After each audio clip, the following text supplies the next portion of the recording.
If a woman deliberately brings sexual thoughts in her mind and as a result emits something, does this break her fast and is she sinful for this?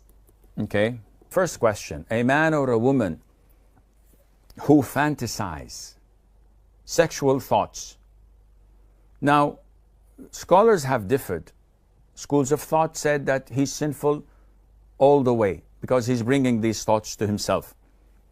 Other school of thought said, no, we have the principle which is mentioned by the Prophet ﷺ, that Allah has forgiven, has pardoned my ummah for my sake, for whatever intrusive thoughts that they have, as long as they do not talk about it or act upon it.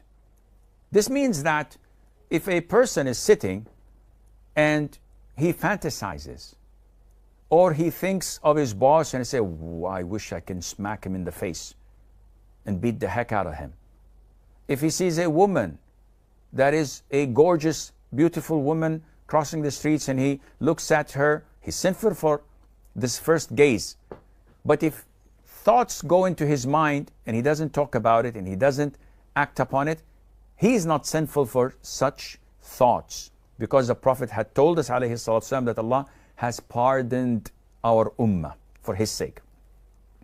Now the question is, what if this person, man or woman, had discharge?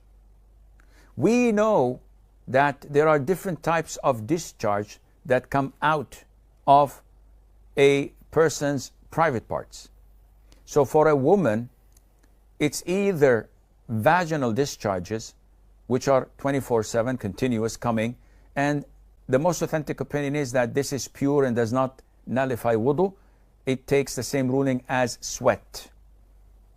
It just comes out. There is what is known as urine, and urine breaks your wudu and it's najis. There is also what is known as madhi, prostatic fluid, and this comes whenever someone is in situations of intimacy, flirting, or thinking about sexual thoughts. This madhi or prostatic fluid is emitted. This breaks wudu and it is najis. The other type of discharge is what is known as semen, mani.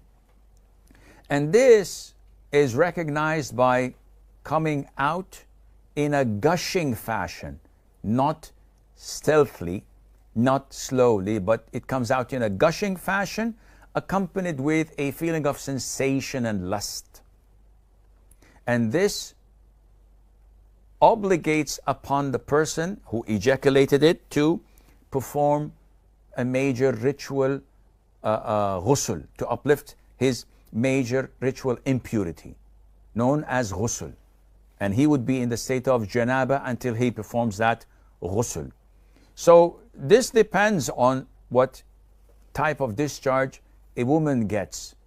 But to answer the first question, or the first part of the question, these thoughts, intrusive thoughts, are not sinful.